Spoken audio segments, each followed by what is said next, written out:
All right. Well, hello everybody. Give me a moment here to make sure that the stream is actually working and that my audio is also working. But I'll give some time for everybody to pop in here before I get started. But welcome everybody. Let me make sure that this is going out. And I'll give some time for everybody to pop in here. Is my voice cool? All right, I'll mute that. Yeah, welcome everybody. Hope you're having a good day or a good night wherever you are.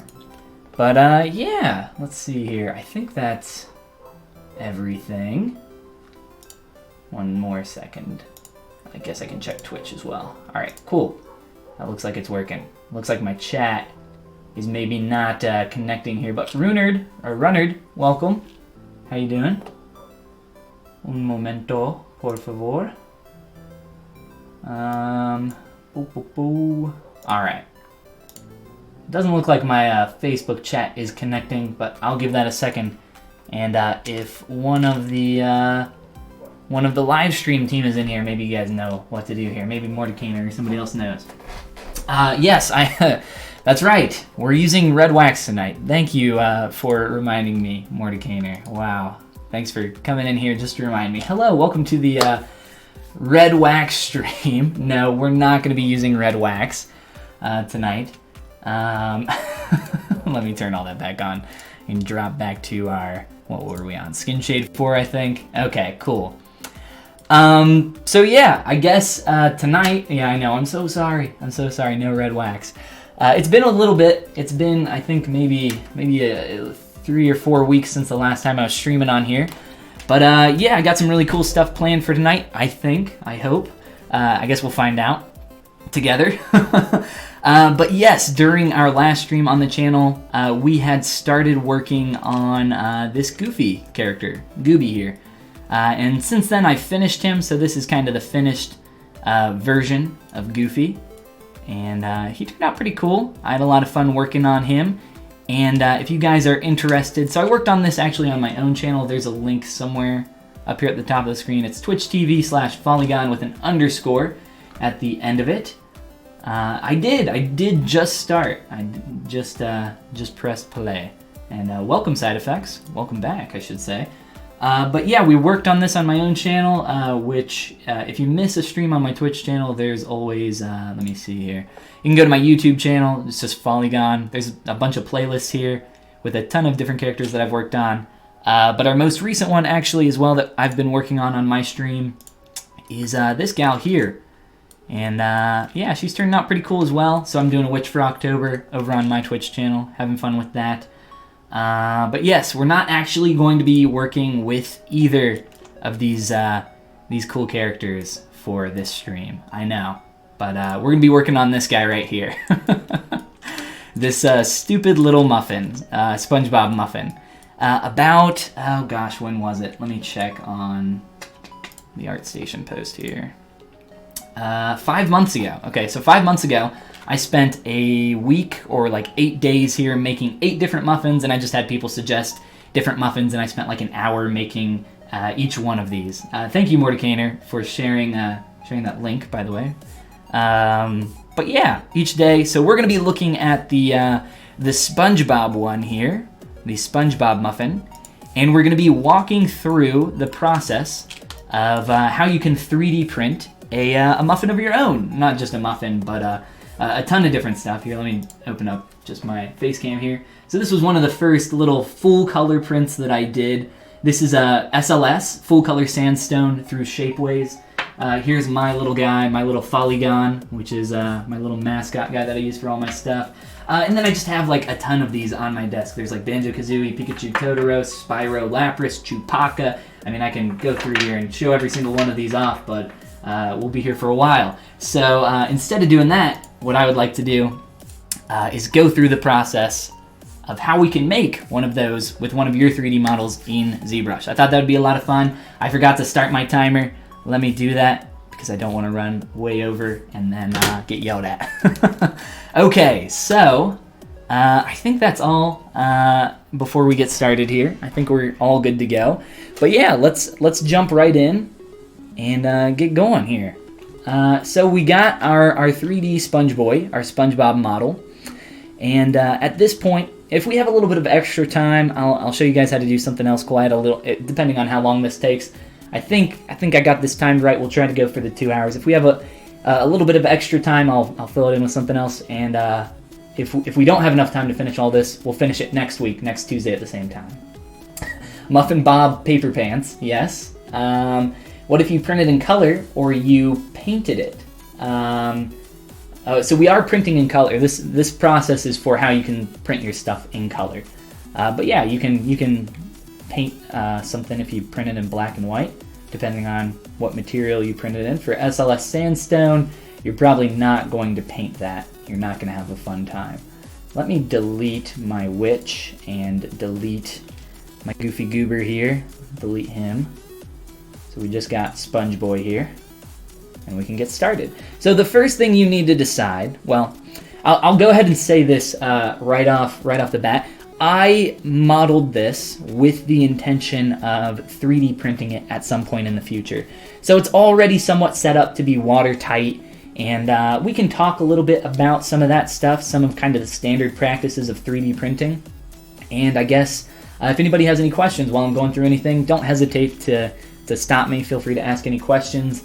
And if I miss your question, don't think I'm ignoring you. I probably just didn't see it, so feel free to spam me and just ask again until I recognize you. So the first thing we need to do is we need to set up the size of our 3D print.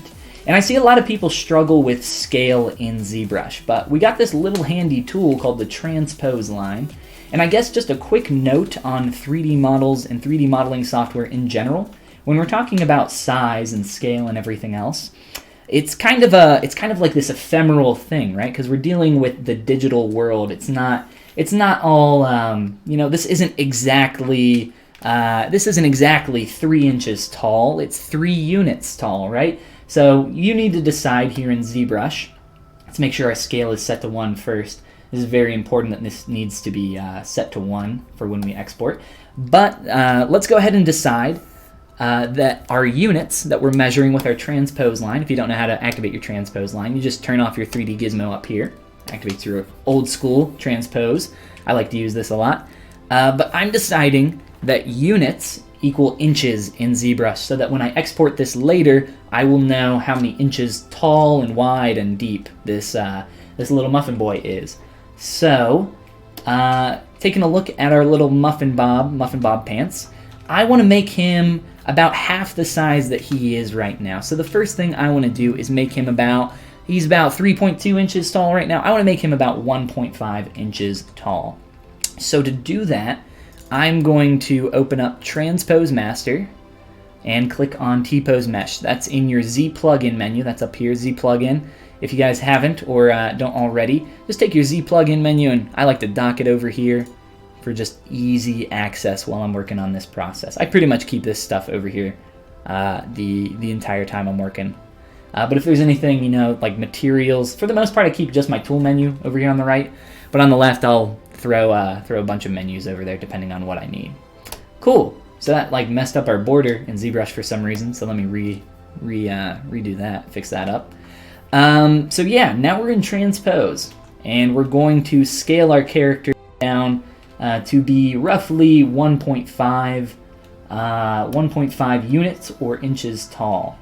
So we go into geometry, so tool geometry, and then size. There's a size and a position slider in here. You can mess with both of these. We're going to be messing with just size. And I want the Y height, or the Y, which is the up and down axis here, to be around 1.5. I did this earlier. We'll mess with this and try to, I think it was like 1.8 something, 1.8, we'll just say 8 or around there. Cool, that looks right. So we are still in Transpose Master. I've just set my XYZ height. Messing with this slider adjusts everything at once. But if you mess with only a specific slider, it will only work in that one dimension. So that's why I've adjusted this one with the intention of getting that Y height to be a little bit closer to what I need there. So after I've done that, all I have to do is click T-Pose Subtools. That'll go back to my SpongeBob model with all the individual subtools. It'll run through the list here as it's doing, and it'll start to scale down all of those to make the final character or muffin, you know, whatever the heck you're printing, to be 1.5 units tall. And the reason I'm making it 1.5 inches tall is because I've done this a few times, and at this point I know that this printing process can get pretty expensive depending on how big and how much material you end up using. So if we're talking like 3 inches, we could be talking maybe like $30, $40 for a print. So prints are calculated on a few things, the main factor of course being volume and how much material you use. And by the way, if I did not mention already, we're setting up this 3D printing process to go through Shapeways. I don't think I did mention this. Maybe I did, I don't know. But yeah, so if you guys have your own 3D models and you don't have a printer, I mean, it's totally cool. You can use this nice online service, shapeways.com. There are a few others like it, but I'm doing this specifically for Shapeways since I've done this in the past. This is my shop. It's just Shops Ben. But for example, you can see the render, what the 3D prints end up looking like in this full color sandstone material, which is what I was just showing off here with these two guys here. Whoa. So these are two different 3D models. You can actually print multiple 3D files at once through one whole shebang, one whole shop product or upload. And when you upload something to Shapeways, you don't even have to put it on an online shop. But so I know from my experience that, you know, anywhere between like a little bit under 2 inches is going to be a really good number to try to get around. And I'm sorry for anybody that is watching on Facebook. I'll mention again, I'm not getting your messages, and it looks like the chat messages actually aren't appearing here on screen either. So let me just toggle that off, and I'm just going to pull this over here so we can see some of these messages. So let me try resizing that. Whoop, cool. All right. So 1.5 inches tall. Awesome. Let's just measure him, make sure. I'm just kind of doing a quick little measure here with my transpose line. That's what this number is up here. You can use your transpose line to measure all sorts of awesome stuff. It even snaps to vertices, which can be very useful, which we'll be looking at a little bit later as well. I'm gonna move this. It's very distracting for me. I'm just gonna keep this off screen, and I promise to read any messages that swing by. But yeah, so a few things before we just dive right in. If you're printing in full color sandstone through Shapeways, there are a couple limitations. There are some guidelines that you have to follow. In every material that you're going to be printing in, whether it's FDM printing for PLA or ABS, whatever you're using, they're going to have different guidelines, minimum thicknesses, all that you're going to be able to try to stay within. And I know that my minimum thickness that I can hit for pretty much everything is going to be right around 3 millimeters for this. We're going to be doing some stuff to hollow out our print as well through this process. But with that said, let's get in here real quick. So 3 millimeters, that's about 0.12 inches, right around there. I try to hit somewhere between 3 to 5 millimeters, depending on what it is. If it's unsupported, so something like this nose here, that's an unsupported object, meaning that there's nothing really supporting it out here, up to here. So this super thin area where it connects to the face there, I want to make sure that that's probably about 5 millimeters, just so it doesn't snap off really easily. I have one print back here on my table that ended up breaking just because I tried to push that thickness a little bit too much. So the first thing I always do is take all of my subtools here, and let's see, what is this? That's our one that we remeshed. Okay, so the first thing I do let's make sure I got the correct one here, is take all of my whole character and I go to Merge Visible. You click Merge Visible. Get all of those in one subtool. You'll see that we're at 8 million polys. And I'm just going to Dynamesh this at the base resolution of 128. And that's really dirty. That's really messy. But what I will now do with this is I'll upload this to Shapeways and use that model as a guideline. And I've already done that. But before you ever upload anything that we want to 3D print, the first thing you want to do, I'll show you guys where this is the first time. In the future, I'll be using my hotkeys and menus for it. But down here in your display properties, there's this little button called Double. And what that allows us to do is see the inside of our mesh. So I can now come in here and look at this and make sure we're not having any floating pieces. Because all of this is connected, it's what's called watertight, which we can maybe talk about a little bit more in depth if anybody has any questions about that. But essentially, this is it. I'll take this model, I'll export it, and I'll export it as an OBJ, and I will upload that to Shapeways. And I've already done that here. And that is what this guy is. Let's see here. So this is 1.5 inches tall, right?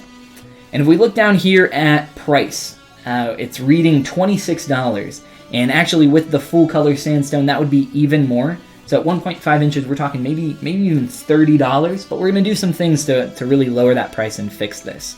But you're seeing that it's not giving us a price here. And that's because we need to check out what our issues are exactly. And I have a pretty good idea. But if you, to upload, I guess, just real quick, so you guys do know how to upload. Let's see, where is my Shapeways? Oh, here it is. Just click on this little icon. They recently updated their UI, so I don't know exactly where everything is. Just click on Upload, and you want to be careful when you do upload your 3D model. You want to make sure, so I'm printing in inches. I exported with inches, so I'm selecting inches. Got desk toys, and then I'll just select my file and upload that here. This one took maybe like 15 minutes for it to calculate all this stuff. Normally it takes a lot longer, but the reason it went so quick was because this was so low resolution. But yeah, let's click on View Issues and see what's going on here. Why are we having some issues? Dr. Pixels, welcome. Are you going to hollow the model? We will, absolutely. We'll be doing a lot of different things here throughout this process. Slipper. Oh man, I am terrible with names. For anybody that goes to my streams, you know how bad I am with them. So you can sell, no permission needed? No, I would not probably do something like straight up SpongeBob model here. Gliffy, hello Gliffy, welcome. Nginx is also here. And Alex as well. Welcome, everybody. All right, so we got our Sponge Boy. Let's go to our first warning. I'm not actually getting the... Oh, there it is. The texture warning. So we don't have any poly paint or textures applied to this. We'll be talking about that a little bit later. But the wall thickness here is our big concern. And this show heat map view is essentially telling us where we are good and where we're going to experience some problems. So here in the mouth around these lips, it gets really thin. That's definitely a huge problem area. And then over in these eyelashes, we also get super thin. So we definitely want to avoid all of this junk that's going on. Now, this is really dirty. It's like Dynamesh, really low resolution. So these aren't exact, but this is a pretty good guideline for us moving forward. So this should help us out. And hello from Germany, Ten Takomo, welcome. Welcome to the stream. How you doing, man? Let's jump back into ZBrush now. So now we know a few things. We know that our lips are too thin, and we know that our eyebrows are going to be another thin or problem area. Another thing that we want to keep in mind, which is a little bit more difficult depending on what you're working on, but due to the limitations of Shapeways, we can only upload a model that is under 1 million polygons or under 64 megabytes. And getting it under 64 megabytes, we'll do some zipping and stuff like that to avoid having a pretty large file, but getting it under 1 million polys can sometimes be really difficult depending on what you're creating. So, yeah, I think, let's see here. Let me make sure I got that set up. Cool. So I've done this already. We're gonna kind of run through this kind of cooking show style where I like put it in the oven and take out a finished one. We're kind of going to be doing that a little bit for speeding up some of this process. But here is my SpongeBob model, and you'll notice that my total points on all these subtools are right around, we're looking at somewhere around 8 million polygons. This is the vert count, the total points. It's not an exact poly count, but you can use that as a pretty good rough estimation. So, one of the first things we would like to do is start lowering our poly count. Lowering our poly count and also worrying about some of these areas where things need to be thickened up. But let's worry about poly count first, and then we can start fixing some of these different areas. So, poly count first, right? We have our top little sponge here, and does anybody know? I feel like I'm being a teacher now with this question. Does anybody know a good way to lower poly count? Timmy in the back. I see you, Timmy. You can put your hand down. What do you think, Timmy? That was a little bit rhetorical. But what we're gonna do is take our subtool of our SpongeBob head here. I'm going to solo it, which means that everything is not visible except for this piece. I'm going to duplicate it. And then I'm going to go into Decimation Master. Ooh, 3 people beat me to it right as I was about to say it. I see you guys. 3-Poc? Is that 3-Poc? Oh god. And Skizmage? Something. Side effects. Yeah, you guys know. You guys know about Decimation. Cool. For decimation, the process is always pretty much the same. You can pre-process all of your subtools at once. I never recommend doing that. I always have problems with it. But pre-process current is probably the best way. You click that. It'll calculate your 3D model. And after it's done calculating, now I've already done this because it takes too long. I didn't want to do it on stream. So after you're done calculating, it'll give you a loading bar all the way across your screen. Then you can click on Decimate Current. And typically I do percentage, and what I've aimed for is about 5% of my original mesh. So we're at 3.6 mil, right around there, and now we're getting down to like half a mil. Actually, let's see. I do this a couple times here. So I think the final number I choose is right around this 350 million number or so. Let's see. Does this part join in the final test? There is a test at the end, and you all be graded, absolutely. No, we're absolutely not retopologizing this manually for 3D printing. God, that would be absolutely useless. Topology does not matter for 3D printing at all, as long as it holds the actual shape. So we've decimated this, and let's get in here and look at what decimation does for those of you that don't know.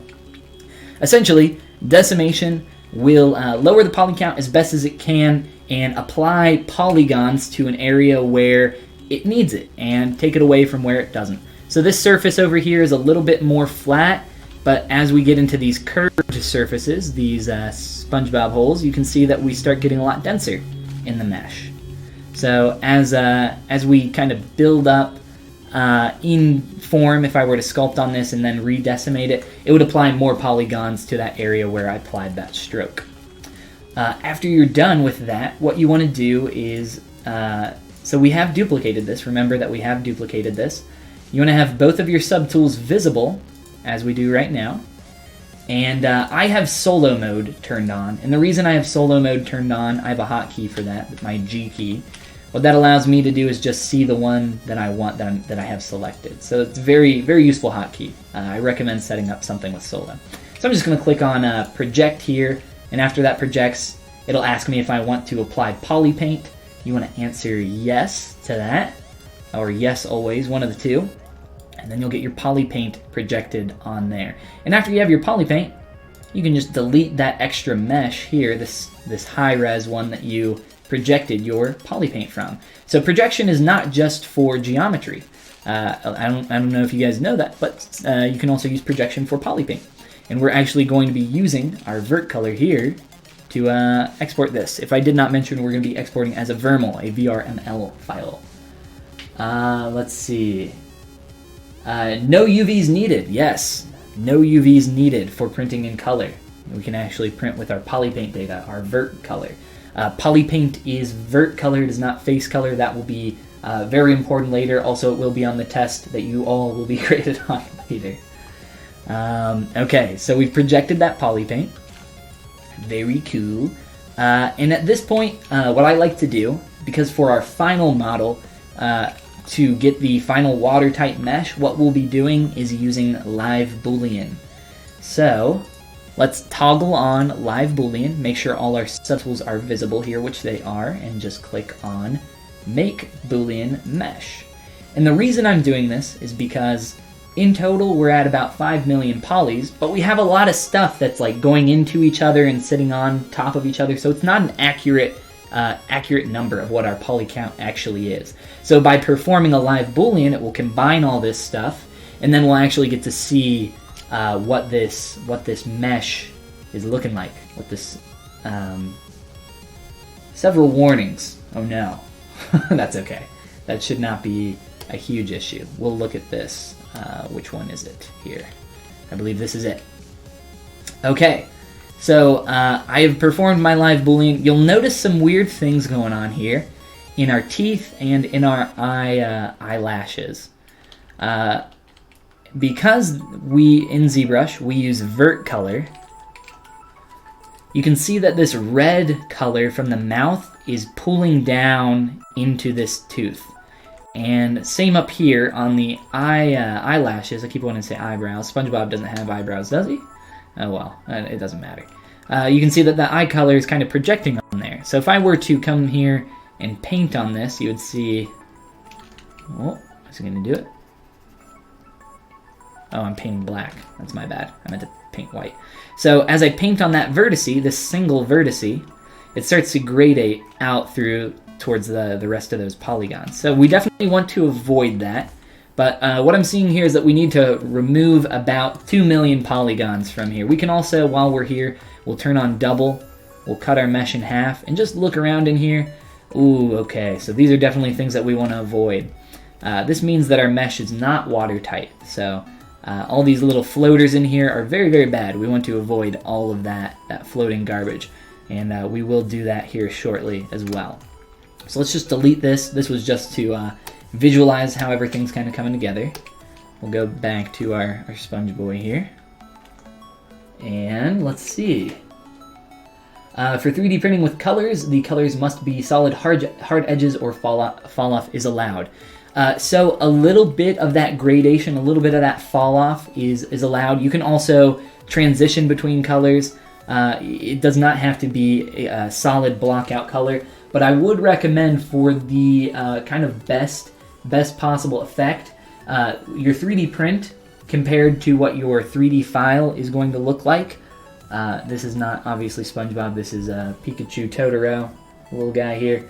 But the colors aren't going to be exact. So if you're doing stuff with gradients and if you're getting really detailed there with your textures, you might have to order a couple tests before you get things to be exactly the way you want them to look at the end of the day. Let's see. Have you used ZScript for scaling? Let's see. Out of the box scaling and geometry menu as you've done already. I have not. ZBrush and scale can be very finicky, and when I'm working in production, especially when I'm trying to be very precise, I make sure that everything, if I'm importing models from, if somebody else is like giving me like any kind of base or anything else, or if I'm downloading something from online, I'm always making sure that my scale slider down here is never being affected unless I intentionally want to change this. You might notice that this scale can get really out of whack as you import stuff in. Essentially, if you're trying to measure stuff in ZBrush, if I set this scale to 2, this should be about 3 units tall now because it's multiplying that value by 2. And if I were to export this, it would actually make it twice as big to represent that number that is being seen. But when you mess with your export scale, it doesn't actually, or I don't know if it still does, but it didn't. I don't know if it still doesn't, but it didn't used to actually modify your size constraints in your X, Y, and Z sliders here. Okay, so let's fix a few things, right? We had the poly paint messed up in our teeth. We also had the poly paint messed up in our eyelashes. And that is because these meshes are just cubes, you know, very low res. So we want to add some subdivs in here so that the poly paint isn't getting quite so stretched. We could also manually add some edge loops, that's totally fine, but I'm not super worried about it, so I'm just going to add some subdivision levels. And if I smooth this immediately, you will see that we start rounding out. And you guys know how ZBrush works, probably, so you've probably seen this before. But we want to turn off our smooth modifier here. So now when I subdivide this, it is still subdividing, but it's retaining that original shape. So I'll just subdivide that, you know, get a few polys in there. The shape has not changed at all though, because we have turned off that smooth modifier. I'll do the same thing for our eyelashes, but before I do that, I know that my eyelashes are too thin. One, because I've already tested this, but two, because from this little test here, we can see that we're having a lot of problems in our eyelashes. So we could sit here and manually measure these in ZBrush. This is where stuff like that transpose line and vertice snapping can come in great hand here, be very handy. So we can just click and drag and snap between verts, and we can see that that's 0.03 units or 0.03 inches. That's very, very thin. We want that to be at least 0.12 units or 3 millimeters.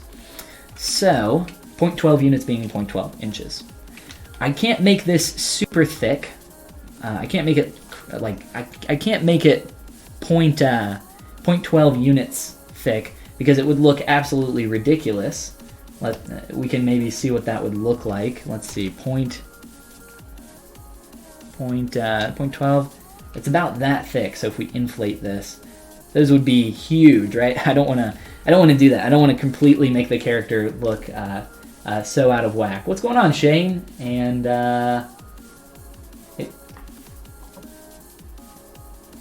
Pav, Mike, Brendan, and Follygon today. Well, sounds like a productive day. No, I feel like everybody is always working on stuff as they're working on streams.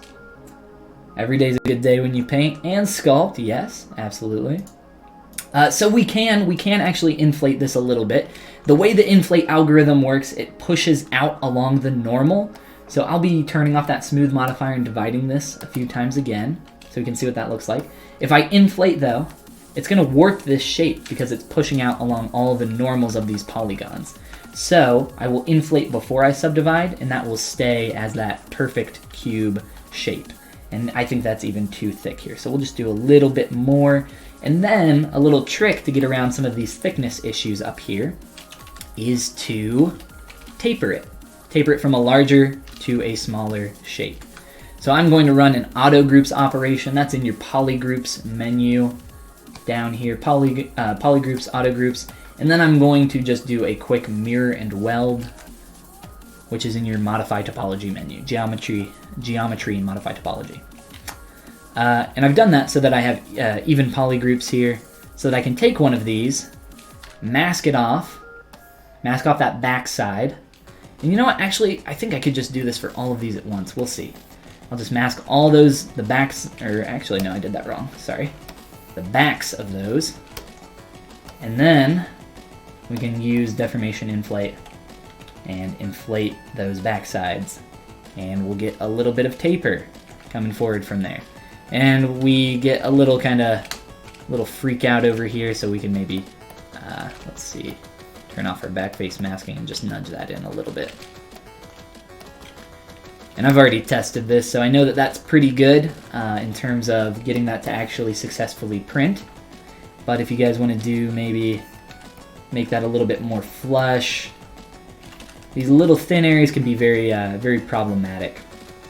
It's just a matter of kind of testing it, sending it back and forth to Shapeways a few times until you get it to work. So our lips were also one of those kind of problem areas, so the way I would fix that is to use my Move brush and turn on back face masking, which you can find in Brush, Auto masking, where are you? Auto masking, back face masking. And let's see here. How much does it cost to make 3D item? We'll be looking at that as we go here. As I showed in the first part here, this terrible first 1.5 inch tall model was close to $30 for that hunk of junk. Almost, so 26 unpainted. If this was not having any issues, it would be around $30. Go back here. But as we make some changes here, I'll show you how that price will change quite a bit. So what do we got? What do we got going on? We got our teeth set up with some subdivs. We also want to put some subdivs in our eyelashes to make that hold its color a little bit better. And then we also had some of those floaters in the inside of our mesh. So the way we can avoid that is by, I'm just going to take this mesh here, and I've already kind of done this once, so I know that if I just scale this little slice up ever so slightly, really like ever so slightly, that is good enough to close all those holes and make sure that we're not having any problems. I could also use my transpose line and give a little tug here with move. You can actually stretch and scale stuff with your move transpose. It's very, very handy. Okay, so I have 1.8 million polygons in this slice alone. That's a lot. This alone cannot be printed on Shapeways. That's how high poly this is. So what we would like to do is decimate this as well. So I'm going to hold the C key over this. That'll sample any color here in ZBrush, in the UI, in your subtools, in everything. So I'm just sample that color. It's a little off-white. And I'm going to click on Pre-Process Current. And we're going to do this twice just so I can illustrate something really quick here. $3 million for a SpongeBob muffin, yes. Yes, it absolutely depends on the model, the size, the scale, what type of material, everything else here.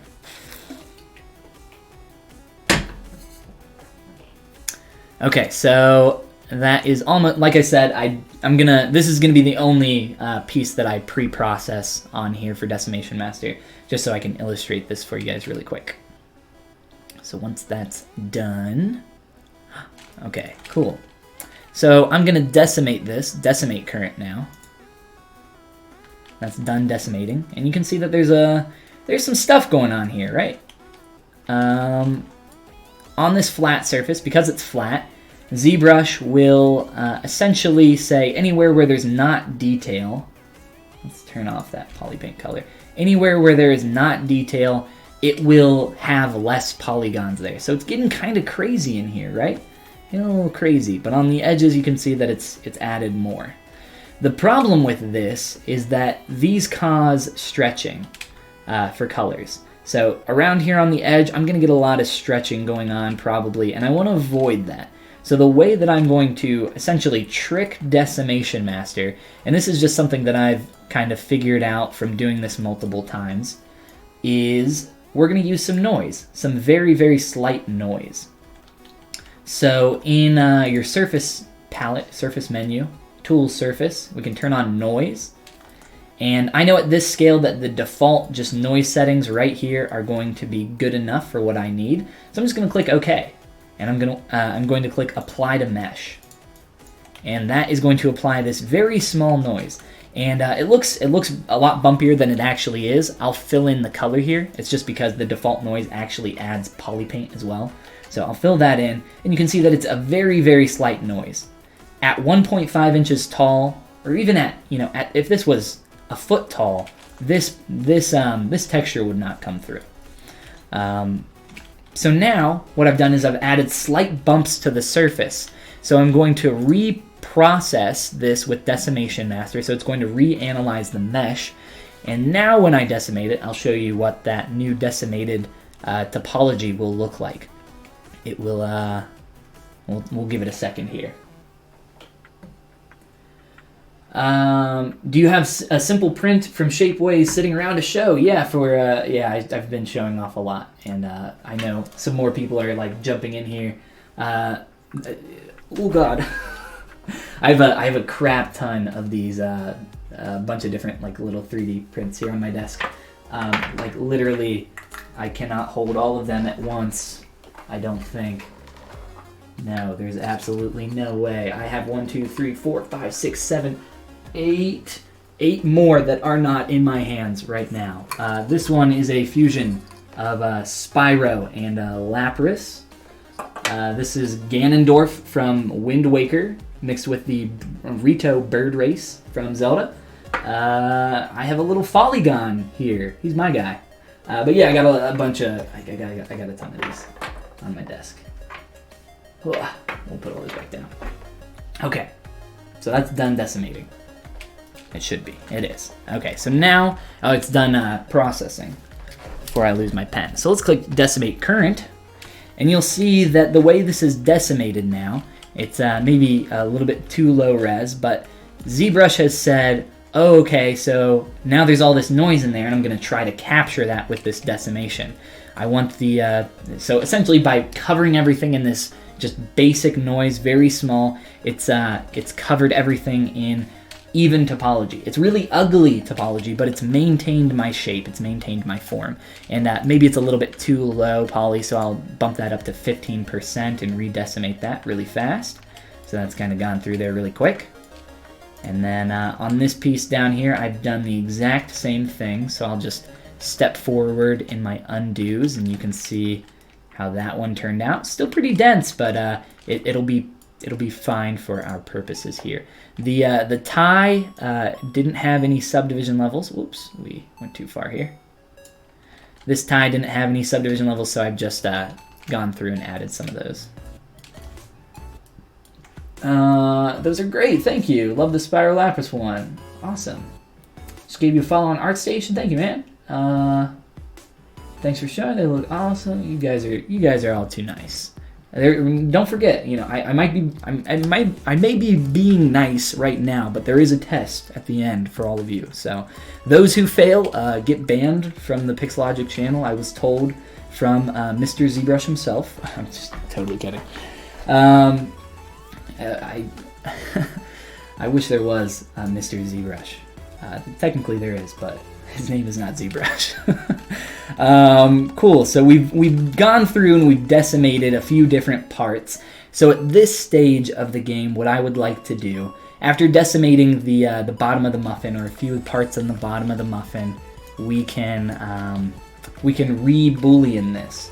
So with a live boolean turned on, we'll just click on Make Boolean Mesh again. And you know what? I'm actually so surprised by how fast booleans are.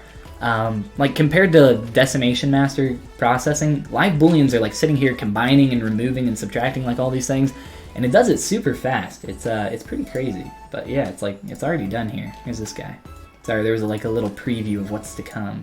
We'll look at that in a little bit. Okay, so now we're already down to under 1 million polygons. That's awesome. So I'm just gonna hide that sidebar for now. The question is, though, did we get rid of our floaters? Are our little floaters on the inside gone? They are gone, yay. I always like to, we'll look at the more complicated area here in the face. It always trips me out, looking at the reverse of a character's face. It always, like, makes me dizzy. This one's a little bit easier to see. Oh, no, it's still, oh god, making me go cross-eyed. Cool, so no floaters. Let's look here at a few things. You'll see that there's some of that polygon, poly paint stretching going on that I mentioned. A little bit is okay, but where it's a little bit worse off is where two colors are blending together that are very, very different. So between this dark brown and this light brown, that's totally okay. Those will print without any problems. But between this really bright red and this white, these are small enough to where it's not okay. Sometimes, like occasionally though, you'll get some like really bad projection. That is not okay. You want to avoid that as best as you can. Up here, between the black and yellow might be another problem area. This is so minor though, it will not appear in the actual print. So I am I'm not worried about that at all. So at this stage, we've got our SpongeBob here. He's under 1 million polygons. Yay, we did it. He's ready to go. At this stage, you could just upload this and 3D print this just fine, as long as, you know, minimum thicknesses and all that stuff is working out. Mr. ZBrush is my father. Yes, please call me Follygon. Dr. ZBrush could be a cool concept. I agree. I will unban the followers of the Red Wax Army. Yes, we can. If we want, we can grab our red wax material here, which is just beautiful. I love me some red wax. I'm just using the Skin Shade 4 material, which I have not mentioned, I don't think yet. I recommend that when you're 3D print or setting up 3D prints for full color sandstone SLS printing through Shapeways, that you do use Skin Shade 4. It's a very good material for just pre-visualizing how colors will come out, and it gives a pretty accurate representation of what those final colors will look like. Some of the other materials add like post effects and different colors. Skin Shade 4 by itself is probably one of the better ones here. Okay, so I have actually uploaded this to Shapeways as well, and it was good. It turned out great. It's a little dark and hard to see here, but it did pass, and actually this is after I think I've made even more changes. But you can see that the price has dropped significantly. This might be after I've hollowed this out, actually. So let's go and take a look at hollowing out the model, and that will knock off even more. Because printing, with printing, you know, a lot of the cost is associated with volume. So using less material, using less volume is a good thing. Is going to drop our price. And right now, because this is solid, we are going to have all of this filled in with material, and therefore take up a lot more material than we necessarily need. So let's hollow this bad boy out. Have you tried running a group loops to get a tighter, cleaner transition between the pieces? These are decimated, and it's not about getting a clean. I have used group loops a lot in the past, but I have not tried it with this specifically, just because it's decimated geometry. There might be, instead of just straight up using group loops, just because group loops is going to require obviously a poly loop, we could hide everything and try to do a group loops around that. But what group loops does is it can, you know, change your actual shape. So one thing you might be able to do, a different solution, might be to take one of these edges and force it to have an extra edge loop in it by slicing it. Let me turn off perspective. So by adding a little thin slice or two here, you can actually, by slicing, you're actually adding additional polygons. So you can see that it's added an additional edge loop there. So you could maybe use a rounded slice, or maybe you could, you know, create some other kind of slice there to up that resolution even more. Just to get some of that bleeding to go away. But like I said, this bleeding of this level is really not going to affect anything. All right, cool. Let's see here. So let's hollow this SpongeBob out. So how do we hollow him out? The way that I do it, I think there's going to be, well, there are two very prominent ways off the top of my head, but we're going to do it through creating an actual subtractive piece. So we're going to duplicate our SpongeBob muffin here. I'm going to turn on solo mode so I can only see that. I'm going to turn off my poly paint just so I can see what's going on here. And what we're actually going to do is just Dynamesh. Whoop, we're just going to Dynamesh this. And the reason we're Dynameshing this is because, let's go back to our SpongeBob here. We know from our Shapeways page here that our minimum wall thickness should be right around 3 millimeters, which happens to be about 0.12 inches. So I can use my transpose line or measure with something else if I have a piece of geometry. So what I'll do is I'll click on the bottom of my mesh. That'll snap to that, that face of that polygon. And then I'll just hold shift and drag my, whoops, try that one more time. Hold shift and drag my little line up here. I'm looking at the top left corner, trying to get around 0.12 units there. So that's about 3 millimeters, this distance. So with that, I'm going to use deformation. I'm going to turn on transparent here so we can see this inside. And I'm going to deflate this until it's within this 3 millimeter limit here. So you could scale, you could absolutely scale this in, but that doesn't always work for all objects.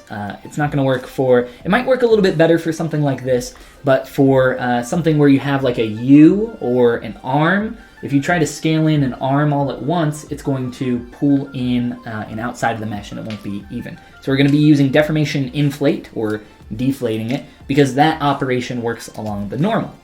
So I know that if I pull this inflate slider back 100 units exactly, or maybe even a little bit more, normally it's right around 100, this will reach that 3 millimeter line at this scale that I'm working on.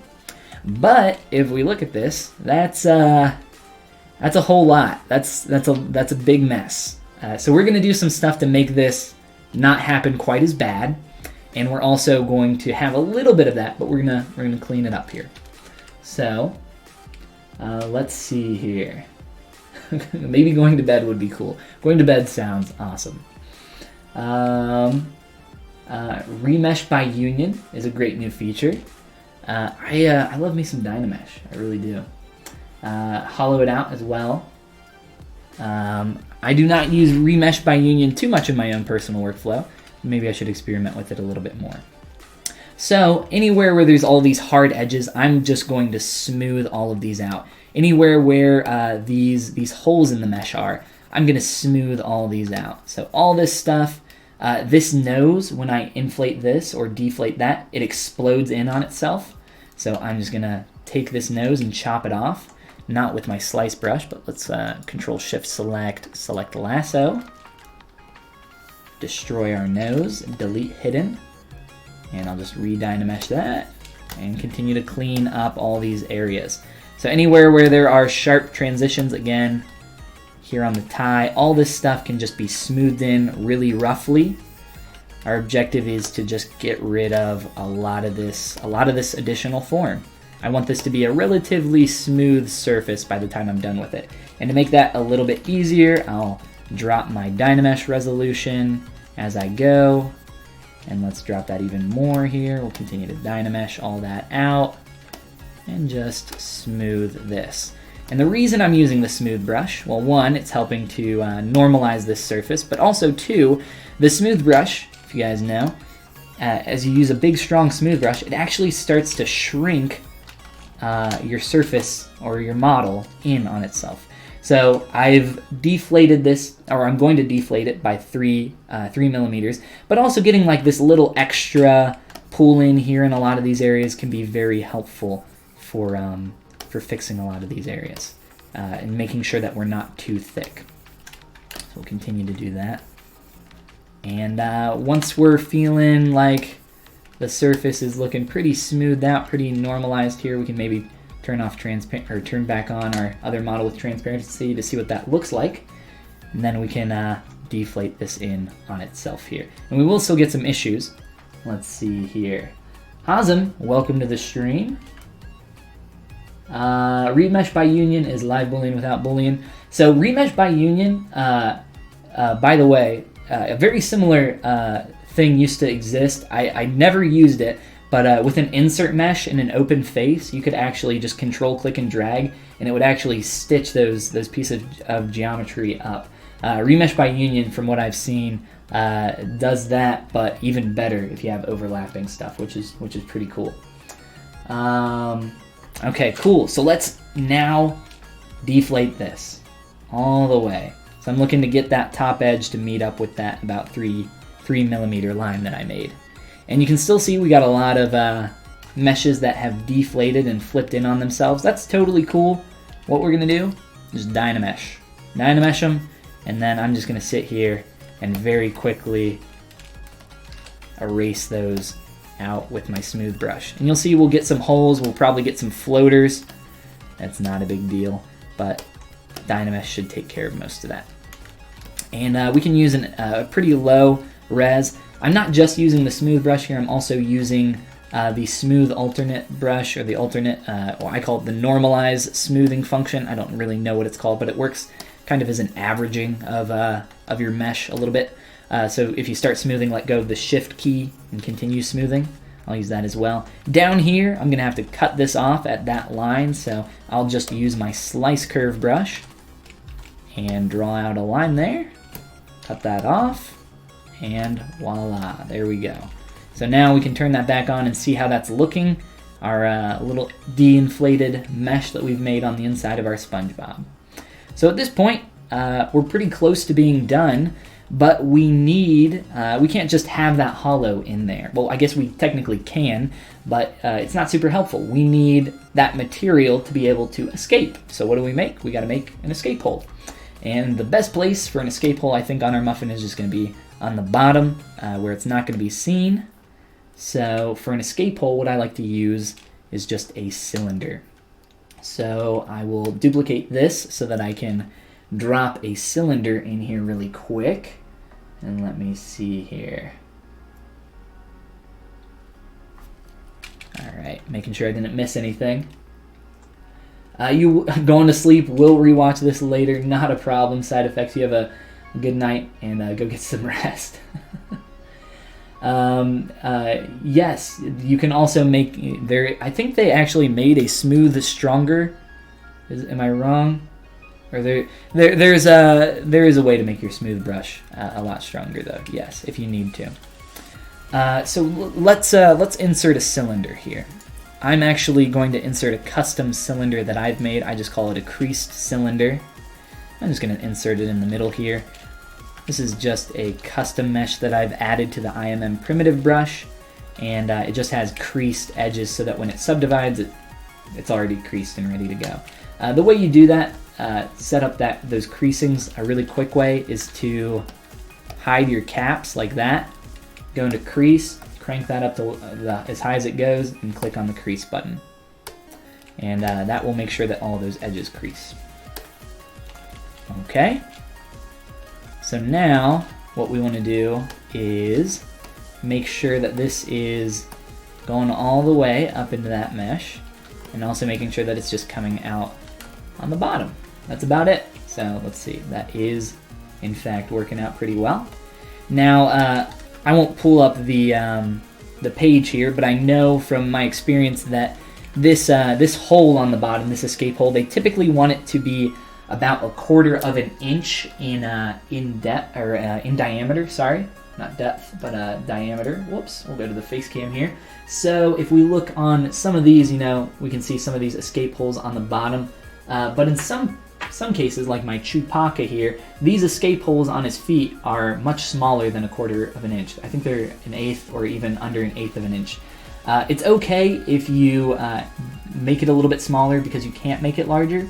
You just have to add additional escape holes to make sure that that material is going to be able to get out of there. So if you have something that is smaller, it's not the end of the world, just as long as you're creating multiple escape holes. But for this, I'm only going to need one.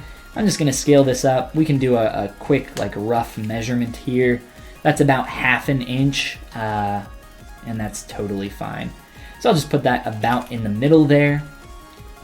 And I will hide my sponge boy here, and I will add some subdivs to that cylinder, and I will just merge these down, merge down.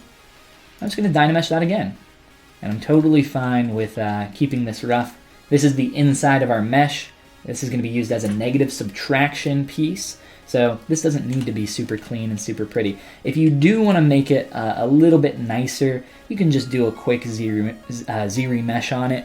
I'll just do the default 5K remesh, and then maybe add some subdivs in there. And now I would subtract this, but we don't want to subtract it as is. It's way too high poly, and that'll push us over our polygon limit of 1 million polygons. I also need to show you guys something here after I decimate that. So that's decimated.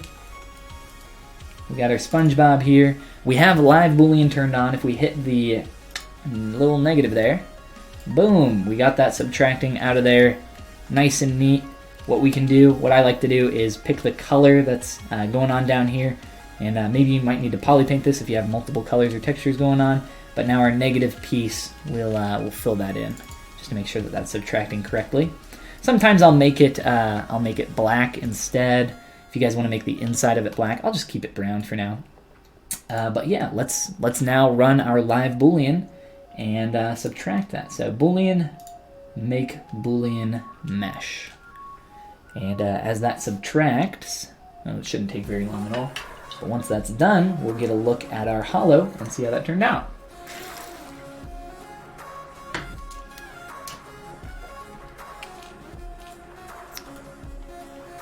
All right. And here we go. So to check this, I will turn double on and we'll just slice this boy in half. And now we can see how this has been hollowed out. We have our cylinder subtracted from the bottom up into that negative buck, or that negative subtool that we created inside here. And we can see how that's fitting in with this pretty well. In some of these areas, it seems like it maybe gets a little bit close here, but I think it'll be okay overall, especially since I've done this once already and I know that it works.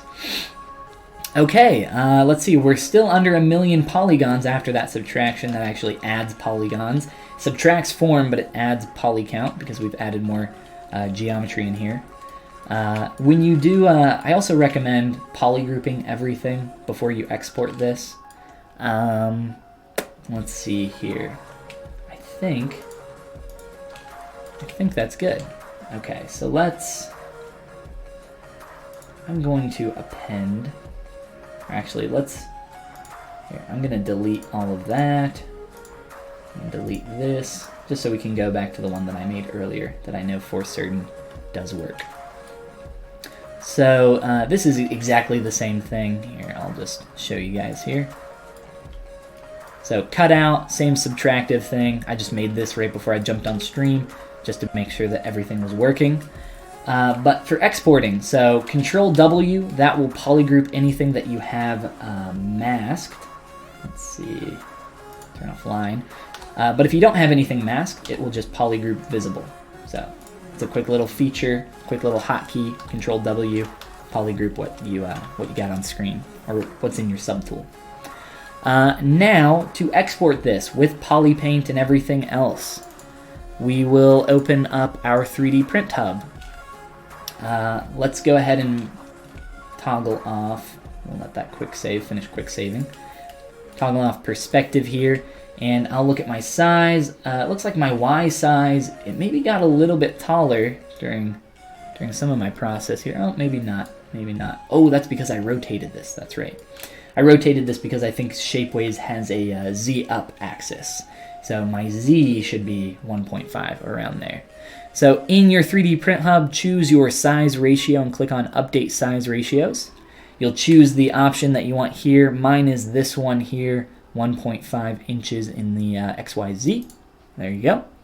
And then all you have to do is export as a VRML, VRML file.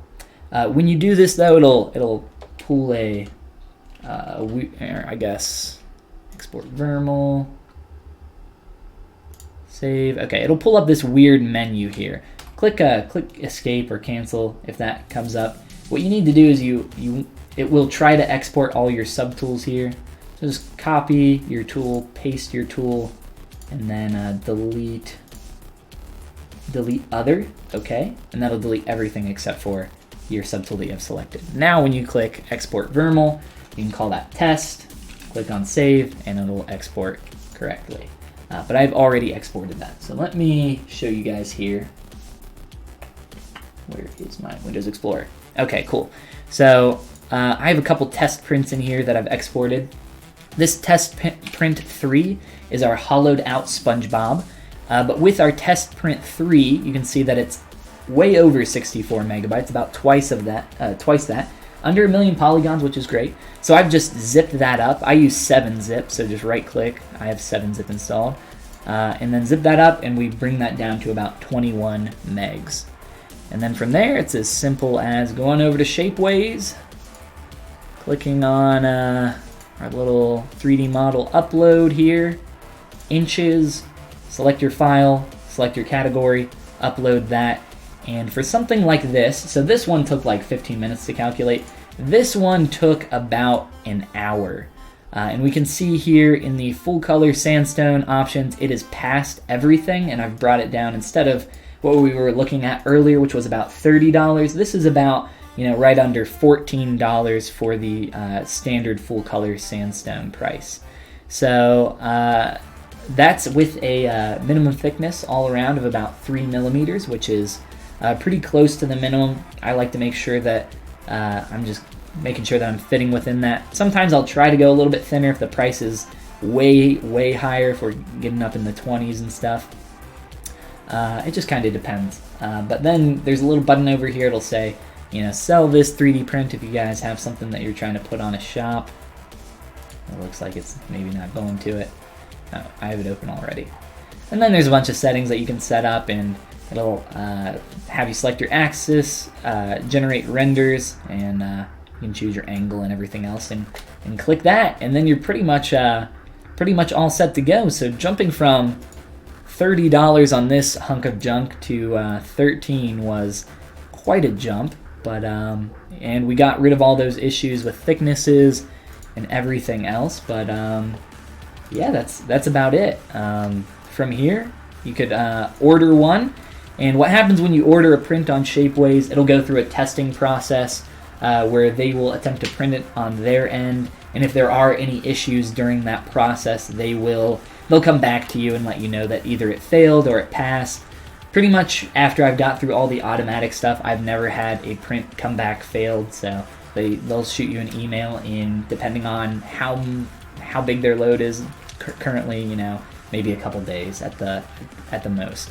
I think the longest I had to wait was like Christmas last year, around December or January, and I had to wait like a week before I got the go ahead on it. Sometimes shipping takes a little bit longer, but overall it's a pretty good service. I like it a lot, and I use it for a ton of little things here. What's the advantage over STL? Vermals carry polypaint color, vertex color, and they are the only thing that you can use for Shapeways to accept polypaint or vert color.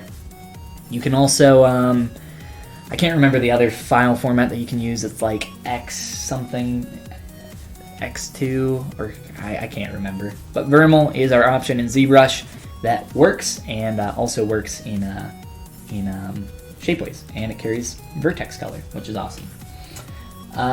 Pretty stellar, love it, awesome. Let's see.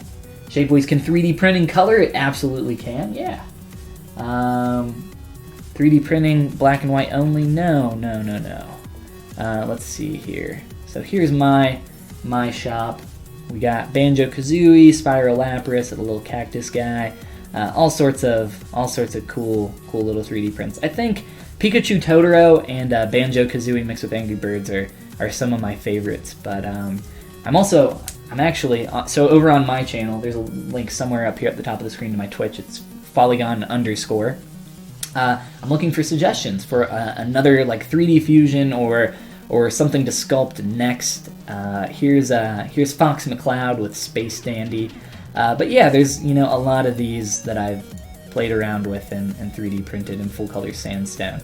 And depending on, I just have the natural full color selected, but there are a few new options that they have. So there is a glossy and a matte coating that you can get, but do be aware that those jack up the price quite a bit. This is not just like it's always, you know, like $6 to add this coating. All of these additional like coatings or different material changes are all based on like volume and room in the print, like how much room it's taking up in the printer and everything else. And then there's, like, you know, a ton of, maybe we could print this in a 14 karat gold SpongeBob. That would be awesome. Or just Why would we gold plate it when we want this thing to be solid gold SpongeBob? Wow, that would be the best $7,000 I've ever spent. Is platinum? Okay, platinum. 25K. Is that the most expensive material that they have? I guess so. I wouldn't think that brass or bronze or anything else. I didn't know platinum was more than gold, but I guess it is. Or wait, 18K, 10K, 25K. So yeah, that's about it. There's the full color sandstone, the whole kit caboodle, the whole thing. We got about 45 minutes left, so I do have something else that we can do here. Let's see. Make sure I didn't miss any of these comments here, questions. All right, I think we're cool. So with all that, I will move on here to showing you guys how to make a cool little extra time lapse here at the end. I don't see a lot of people do this style of time lapse, but let's see. I'm just gonna kill ZBrush. That's right, we're just gonna close it, and then I'm gonna open up something else here. SpongeBob. I got a ZBrush project file here that I'm gonna open up. So let me just kill ZBrush. Die, go away. All right, here's my undos file. So pretty much the only time I save ZPRs or ZBrush projects is when I'm trying to save undos. It's very rare that I would save as a project for any other reason. Anytime other than that, I'm saving as a Z tool, just because the file difference there is about 10 times different in size. I'll also mention, while this is loading up, it's going to take a minute. If you guys like the free content that you're seeing here, and some of the free content that I do over on my Twitch channel, I would greatly appreciate it if you checked out my Gumroad page. Well, what's going on here? I got some cool tutorials, some cool courses over here. I recently uploaded my base mesh for the witch character that I'm working on over on my Twitch channel. I've been working on a spooky witch for October, not very spooky, obviously, if you look at this. So I uploaded that recently. It's just a few bucks if you guys are looking for a new base mesh or anything. Like I said, most recent course, Sculpting Appealing Female Faces in ZBrush. That looks like that's about done, or it is done. But yeah, check it out. It's follygon.com/gumroad. I would greatly appreciate it. Even if you don't plan on buying anything, just give it a look-sees, and if you can, I would always appreciate a share. All right, cool. Well, let's jump in and show you guys how to do a Follygon-style time-lapse here. This will be a lot of fun. SpongeBob as the muffin. Oh, and for those that are, I guess, just joining us at the end, we've just finished going through the entire process of how to 3D print in full color, how to prep your characters and models here in ZBrush, and send them over to Shapeways. This muffin, I guess for a lot of you that are maybe just jumping in, about 5 months ago, I took like a week and I made I called it the morning muffin, and I just made a muffin off of a bunch of different characters that people suggested. So somebody suggested SpongeBob, and this is the monstrosity that we ended up with. So our 3D print's already set up. That's all done. So if you guys are joining us late, the streams here on the Pixelogic channel, wherever you're watching, these do get uploaded to the Pixelogic YouTube channel after this is all over. So I think they go up like within 24 or 48 hours after the streams are done. But yeah, check it out if you guys missed anything. It'll be up there in a little bit. Same goes for my channel as well. Over on my YouTube channel, I upload everything over there too.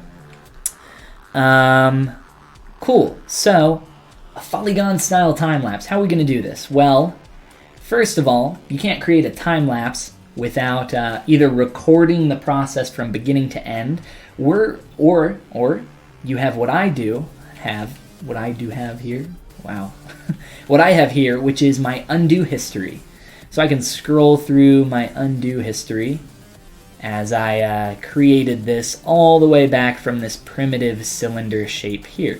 So I started off with a cylinder and just sculpted that up, added some creases, got that up, adjusted the shapes, did some negative booleans, I think, and did that with all my different subtools here.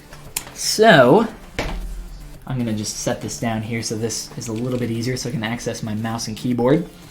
The first thing we need to do is set up our document for our recording process. I guess pre that, alpha would be making sure that you have something with undos. So the way you do that, by the way, is up here, File, Undo History. Just check that. So the next time you go to File, Save As, if you're saving a project, you can save your undo history. I save with Z tools 99% of the time, except when I want undo history. So normally I'd be clicking this button, but for this type, we'd be doing the File, Save As. So let's look here at setting up our document. So I'm just gonna go to Document, toggle off Pro, and I'm gonna set this to 1920 by 1080, which is just standard standard high HD. Let's resize that. So resize, yes. I'll clear my canvas, which, by the way, if you ever lose the hotkey for that, it's just up here, Layer Clear. And then I'm going to go and dock my movie palette over here on the side. I'm going to toggle on my timeline so I can see that. And I'm going to zoom out my document just a tad. If you want to change your document's background color as well, so if you want to change that, you can just click this back button here and that'll set that. Sometimes what I do, because that's very bright, I will set it to a bright green so that I can key this out later in Adobe Premiere. But we'll just do a kind of a mid-tone here. That's fine, I think, for our demonstration.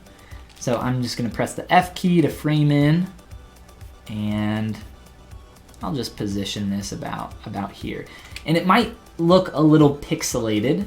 It actually isn't. That's because our document is, just because of our document here, it's not exactly lined up where it should be. So some things can look a little pixelated here, but just know that we're all good. We're cool. Let's click up here on our timeline. That's why we activated that. So that if we move this around or do anything with this, I can just click and drag on here, and that'll recenter everything. You might want to mess with your perspective settings too. I'm just going to keep the perspective settings where they are. This should work just fine here. So, what is a Follygon style time lapse? Well, let's see if I have any quick examples. I know I have a few on my Instagram here. Let's see here. Maybe this guy. I don't think this should have any sound. Hi, I'm Follygon. Oh, it does. All right. We'll find one really quick. I know I have. Okay. So just having a time lapse, essentially where the only thing that's, nothing's moving, just everything is kind of piecemeal being jumped up on your model here as everything gets put together really quick. This will work a little bit better for something that's facing our camera. Much like this is. So the first thing we want to do is go to Title Image and Overlay Image, drag both of these sliders down. This is going to keep from any extra logos or fading effects to happen, and then we can minimize those. And then the next thing we're going to do is go to Modify, and it's been a minute since I've done this, so let's make sure that we do this right. So spin frames should be all the way down to 1, spin cycles should be on 0, and then I believe H position, H size, and I think all of those need to be set to 0. Maybe one of those doesn't matter. I'm just going to set them all to 0. We're going to test this really quick to make sure this works. Like I said, it's been a minute since I've done this. But once you have everything set up, you're going to take your subtool, scroll all the way back here on your undo history, and we'll make sure that we're doing a large document. So this is recording at 1920 by 1080 here. And then I'm just going to click on F history. So this is forward history. So if I click that, it will start to calculate and run through my entire undo history, recording all these changes that I've done without moving the camera or moving the 3D model. So the 3D model is only moving when I have transposed it or actually moved it with anything or scaled it or sculpted on it or done anything to that degree. So after that's done running through, we'll give it just a few more seconds here to play out. Let that finish as I take a drink here. But once that's done, I've activated solo mode so that we can only see what's on screen. We will toggle things off kind of in stages as we go through everything. Another thing that you want to make sure that you don't do while you are recording your history or recording in general with this type of time-lapse is you don't want to drag your mouse across your document. Occasionally it can record the cursor going through there, so you don't want that to happen. But that looks like that is just about finished. Give it a couple seconds there, and that is done. So let's just turn on a couple more. We'll just like run through these and essentially just toggle them on one at a time and go through the history for each one. So you can also choose the order that you want this stuff to appear in. So maybe next I'll start with my eyes. So I'll scroll back here, click on F history. We'll get that. And that'll just run through those. That has, you know, very few undos. So really the heavy one is just this big one that the main part of the muffin that I spent all that time, you know, subtracting booleans and everything else from. But once that one's done, I think we won't do any more. But then you run through all your subtools, you kind of repeat that process, turning on one subtool at a time, recording through your forward history, and then after you're done with all that, if you want, you can save your movie. It'll save a ZBrush movie file if you ever, for any reason, need to load it in and or pause in the middle of your recording, or pause in the middle of making some undo or recording your forward history for your undos. You can save that out. I pretty much just always export it so I have the video file. So we'll just click on export, and I will just dump this somewhere. We'll just call it test, and I'll click save, and it will run through and calculate all that for us. But we've only done this to 2 subtools, so it should go, you know, relatively quick. But after you're done doing this entire process, then you'll have the full thing kind of compile, and we'll look at a couple more finished versions of some stuff that I've done in the past. I think I've done this. I think I have already made one of these for the SpongeBob muffin. So we'll look at, or actually, I did one slightly different, I think, for our SpongeBob muffin. So we'll look at that as well. So that has exported. So now if you want to take the video file, edit it in like Premiere or Vegas or whatever your video editing software of choice is. Personally, I like using Adobe stuff, but you know, whatever floats your boat. Let's see here. Now I should have a finished version somewhere. Might be, let's see, time lapse. All right, so this one's a little bit different. With this one, I did not change the settings to keep everything held in the same place. There are, I think I have, let's see, let me see if I have these settings here somewhere close at hand. So I have some video settings that I use on occasion to keep the model in the center of the screen while also rotating around and having this kind of effect here, which is pretty nice. It'll be a little bit more apparent as more stuff gets added on there. But yeah, this one, like I said, it's not doing the thing where it's all in one place. So this is the same process, exact same process of running through the forward history. This one's a little bit more jittery though. It just kind of depends on how you're going to set it up. There's some other settings that you can mess with to make these a little bit less jittery and play around with some of these other settings here. But yeah, cool little simple time lapse. It's freaking out there a little bit with VLC. But yeah, so that's that. Let's see here. And again, if anybody here is tuning in a little bit later over on the Facebook stream, I will check the chat over there to make sure I haven't missed anything. Let's see here, because my chat's not connected to that for some reason, and I apologize for that. Video and audio keeps dropping. I'm so sorry. I'm so sorry. Please, if you guys are having some issues with viewing over on Facebook, go over to twitch.tv/pixelogic and watch over there. What are you making? So we didn't actually make anything for this stream. Well, technically, I guess we did. We made a 3D print, or we prepared our model for 3D printing. And we can, I guess, for people popping in here a little bit later, jump on over here to Shapeways. What started off as a 3D print of SpongeBob, very low res, having a ton of issues. This would be about $30, I think we said. It was around 26 unpainted, should be around 30 if it was textured and painted. Still has a ton of issues. Yeah, so we got that down. After we hollowed it out and did everything else, it looks pretty good. We got it down to about, around $14. And again, I'll mention that if you guys missed anything here, it will be up on the Pixelogic YouTube channel after this. I guess we still have some extra time. I didn't think I'd go through it so quick. I guess we can just hang out now and do some other stuff. I don't have anything else planned, but I can show you guys some other characters that I've been working on, some other stuff. Let's open up. I just posted a couple screenshots of this gal online right before I started streaming. Let her load up here.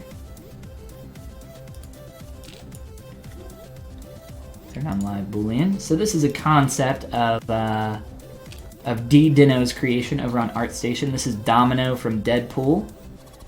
And yeah, I'm pretty much done with this gal. I want to do a render. Like I said, I just posted some screenshots of her online. She's pretty cool. I had a lot of fun working on her. We have a lot of other stuff here that I can show off. Over on my Twitch channel, I've been working on... And let me know. Let me know if you guys have any questions about anything that you're seeing. Any of the process, or how'd you make anything, or... yeah, I don't know. Any questions? If I don't know the answer, I'll just make something up and we'll all have a good laugh. Let's see here. This is the witch that I'm working on over on my Twitch channel. Like I said, we can update that. Maybe we can work on this for a little bit, but she's not done. She's not finished. Let me pull this in so I can actually move and rotate around here, and I should turn my chat on. I like the negative space. Talking about Domino here. Yeah, she's really cool. I sculpted that negative space so long, so hard. All this negative space. That was the hardest part. No, it's actually true. Getting a lot of the silhouette to read was very difficult.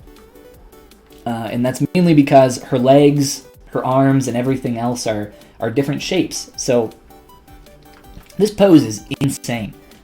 It was very hard to sculpt a character in this pose, and that's why most of it was done asymmetrically.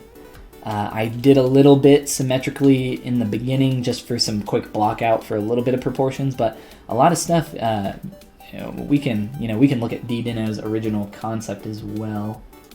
Let's see if I got it handy. Whoop, we'll find it really quick. Here's the original concept. So things are pushed like crazy in this. Looking at a lot of things. If even just like looking at the arm and how pushed some of this stuff gets. The fingers are different shapes. There's a lot of crazy stuff going on in the knuckles down here. So I've made some changes where I thought things maybe got a little bit too asymmetrical. But for the most part, we've stuck to it as best as we could. But yeah, really crazy pose, really crazy push super far character. But it was a lot of fun to work on. Turned out great, fun character. Yeah, it's a really cool character, really cool concept. Definitely go check out D-Dino on ArtStation. That's D-I-N-N-O. Let's see. And I'm just gonna, I'll leave that there. And then this gal is what I'm using on my current Twitch stream, my current progress. This material up here is actually the jelly bean material. What I like to do for gemstones or any kind of like, I don't know, gem, sure, we'll just say gem for now, because that's all I can think of. I like to take my jelly bean material and then crank up the ambient on it and get like a little bit more of kind of a glowy kind of feel to it. So it's got it's really good for like crystals and stuff like that. It's pretty, you can get a pretty cool effect out of that. But it's just the default jelly bean material cranked with the ambient a little bit. For everything else here, I'm pretty much just using the Skin Shade 4 / the ZBrush paint. They're pretty much the same thing. ZBrush paint's like ever so slightly different. But I've been working on cleaning up a lot of stuff here. There's a lot of cleanup that I need to do, as well as the gemstone here.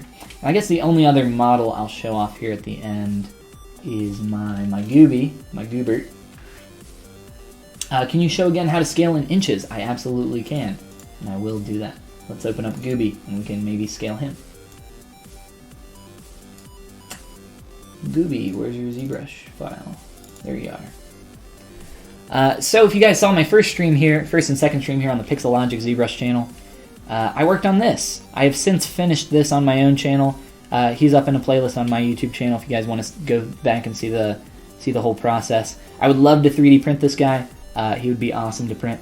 There are just a couple things that would have to change, like the thickness in his whiskers and hair. I would probably just end up removing them completely because they would look really stupid if I made them super thick. So he was a lot of fun. Let's look, okay, so scaling, right? We'll look at scaling here. Thanks for streaming. First time here from Shane. Shane Olsen referral. Absolutely. Thanks for stopping by, and thanks to Shane for the referral. Okay. Actually, do I still have SpongeBob? I guess we'll do it with SpongeBob since that's who we were playing with. So for scaling in ZBrush, I'm going to turn off perspective to make this a little bit easier on us. Right now, these are all separate subtools. Great to get finally acquainted with your work, super fun, and talk to you later. Thank you, Smartest. Thanks for coming by, hanging out. Have a good rest of your day. So SpongeBob here. We don't have too much time left, so get your cues in now while you still can. So let's talk about scale. I like to use the transpose tool, and I like to use the XYZ size sliders here that tell you the exact size of your mesh. So if you're thinking of your 3D objects in an idea of this is X number of inches, this is X number of centimeters, millimeters, feet, freedom units, whatever the hell you're doing, don't stop thinking of it that way in ZBrush at least. Every software reads 3D unit distance differently. Like in Maya, I think the default is, somebody can correct me if I'm wrong, in Maya I think it's maybe centimeters. It really doesn't matter because when you export an object, it doesn't read it as inches or feet or millimeters or centimeters. It reads it as just a value. For a lot of data, that is the case. For OBJs, that is absolutely the case. For vermal files, that is the case. For STLs, I can't remember off the top of my head. So, what do we got here? We got our X, Y, and Z slider telling us our size in here. And these are just, values. That's what you need to start kind of thinking of them as. But you do want to make sure that your export scale here is always set to 1. That's very important. By changing this, you actually, if you set that to 2, and if I were to export this, it would be double of all of these size values here. So let's set that back to 1. Ooh, let it finish quick saving. We got a bunch of stuff open, so it's probably going to take a minute. Plus, I have my undo history turned on, I think, so it's probably freaking out on us. We will kill that file undo history. So we'll set that back to 1. And we have our transpose line. And when you draw out your transpose line, what's awesome about the transpose line? A lot of things are awesome about it, but one thing in particular up here, it will show your units. So look up here in the top left-hand corner. As I drag this out, we can make it about 1 units long. We can make it 2 units long, around there. But that's not very exact. Let's say we want to make it exact. What we can do is we'll just grab a proxy mesh. I'll duplicate that, and then I'll come down into initialize with 111. You can set these to whatever you want. 111 is just going to be when I click on Q cube. It's going to make a perfect cube, a perfectly 6-sided cube here. And then I can just come in here and set all my XYZ sizes to about 1, and that'll update that. So this is now 1 unit in all dimensions, right? 1 unit cube.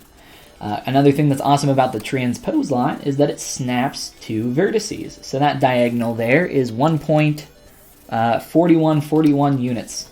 From this vertice to this vertice is 1 unit. And you can snap to any of these verts. A thing that I have done in the past when working on stuff that would be articulated, we'll set that to 1, and that's a 2, is with a cylinder, because you have the ability to snap to vertices with the transpose line. You can use a cylinder or a sphere, snap to the center of that sphere if you're doing a rotate that way, to rotate perfectly around that object's pivot point. Or you can snap to the vertice of the cylinder here and rotate perfectly around that pivot point. So that's a little trick that I do for working on stuff that has rotational data associated with it. So if like a toy or something's going to have an arm that needs to rotate within a certain range, it's a good way to do that. I'm trying that Goofy. Where did you get that Goofy reference? Yes, this is by...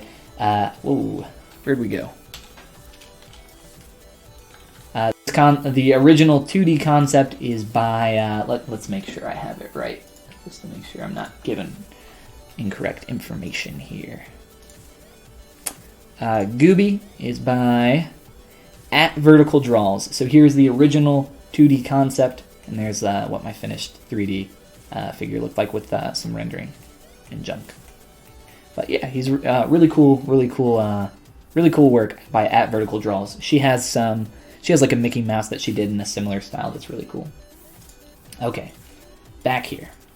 So cube, that's how we can make something of a perfect size. We can use our size settings. We can also snap to vertices. That's all very handy.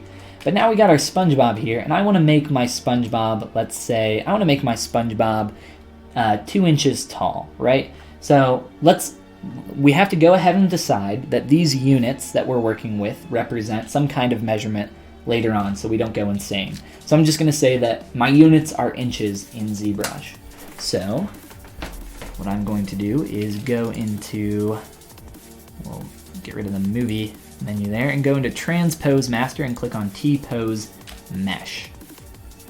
And from there, what you can do is mess with your size settings, size sliders, and scale everything at once, and then we can T-pose it back, and we'll apply that to all of our subtools here. So we'll just go down into our size here. If we modify just the Y setting, it will squash it, so we have to modify everything at once. Let's get rid of that ugly white border. So size, we'll set this to 2. But you'll see that our max dimension is actually the Z, so that's depth, and that's because of our that's actually because of our nose here.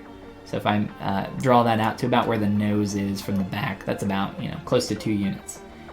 So I actually, from doing this earlier, it was like 1.88 or so to oh no, that was to make it about 1.5 inches tall. So I don't know, maybe it's like 1.95 or. Wait, so 2. Okay, that needs to be larger. So 2.5.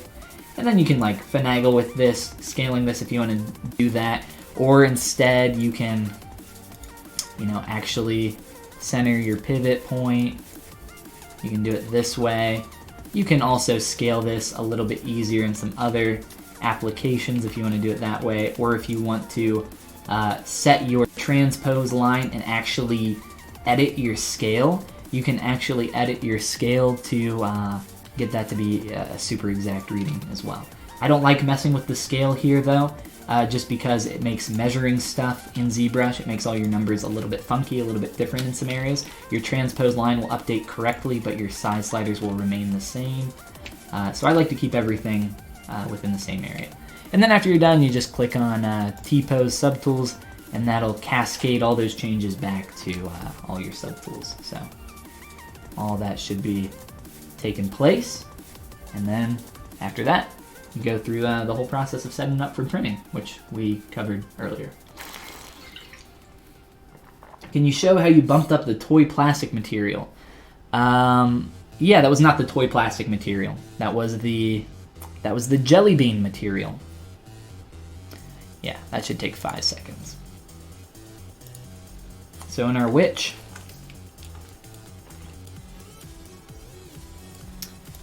here's what the toy plastic material would look like up there.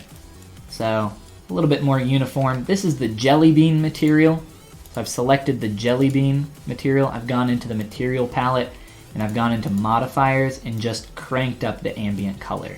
And you can, crank that as high or as low as you want to make that a little bit more gemstone-ish, gemstone-like. Yeah, so what else? What else we got, gang? Whew, that's fun. That is terrifying. I'll switch back to my Follygon clay here. I'm gonna delete this. And let's see. Goofy's looking good. But yeah, like I was saying earlier, for 3D printing with this guy, I probably wouldn't even bother with this hair. I would have to be making this huge if I want, or you could use some kind of wire. I don't know, maybe you could use some pipe cleaners or something for this. I'm sure you could find some kind of material that you could match with that. But I would probably print it, just without that and not even worry about it. And I would probably keep the stand on this to add some stability, and probably add something to this this bottom front foot right through here, or I would just connect that a little bit better to the stand. I would probably just create some geometry that hugged that so that there weren't a ton of areas, problem areas down here. You guys are very welcome. Thank you for coming and hanging out, everybody. Thank you for coming and hanging out. We got about 15 minutes before I gotta leave, but unless anybody has any additional questions, I don't know. That seems like a pretty good place for us to bounce for the night. I do want to say I'll give one final shout out to my Twitch channel up here. It's somewhere up there. I don't have the stream pulled up. Let's see. There it is.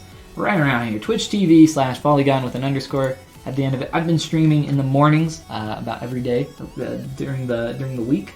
So definitely come by. We've been working on this witch gal. We're having a lot of fun with her. Today we added some leaves.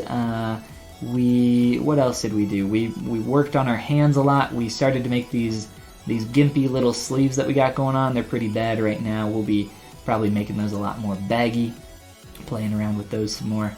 But yeah, she's turning out really cool. I'm having a lot of fun working on her.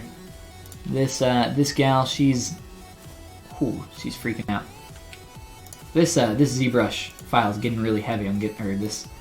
This current session is getting really heavy. I got a lot of stuff going on in here.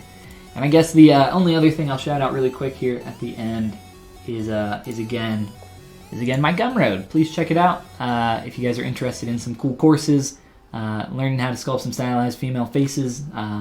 Essentially, it's real-time footage. I do voiceover going through the whole process, and I put a ton more work into these than I do on anything with the streams or any of the other free content that I produce on my YouTube channel. I also have mentorships, which is the thing that I get asked about the most, and then my most recent base mesh here that I actually made and used is just a few bucks. That's what we made.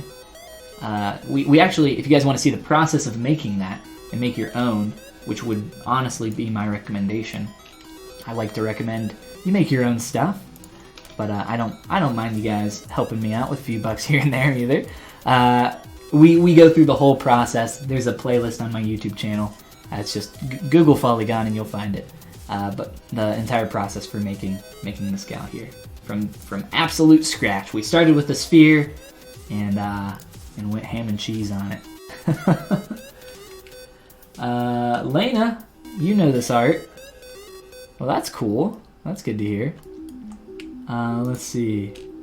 Yeah, guys. Well, thank you again for everybody coming and hanging out. Sorry for those that are popping in here at the end. This the whole thing for showing off the process for 3D printing an ugly little SpongeBob muffin and setting that up for full color printing in Shapeways. That'll be up on the Pixelogic channel. Definitely go follow the Pixelogic YouTube channel. Follow here on Twitch or Facebook, wherever you're watching. And also go check out the official ZBrush Discord channel. There's a ton of really cool people on there. If you guys are interested in asking the devs questions, they're always on there and super helpful as well. And let's see. Zoc, is this correct? That looks correct to me. I'm going to say yes, that's correct. I'll click it. I'll click it and make sure. I'm probably hosting myself, and this is going to be... Oh, I'm hosting football right now. No, this is an ad. I am hosting Pixelogic. Yes. Yes, we are. Okay, guys. That's going to be everything. Awesome. You guys have a great night, and I hope to see you next Tuesday on my stream. I'm going to be streaming at the same time, so 6 p.m. Eastern Standard or 3 Pacific, or just convert that to -5 GMT, I think. I think it's -5. Or you can come and hang out on my stream tomorrow. I'm going to be streaming tomorrow around noon Eastern time. But yeah, you guys have a great night, and I hope to see you at one of those times. Definitely swing by if you got a chance to say hello. All right, you guys have a great rest of your night, and I will see you next time. See you guys.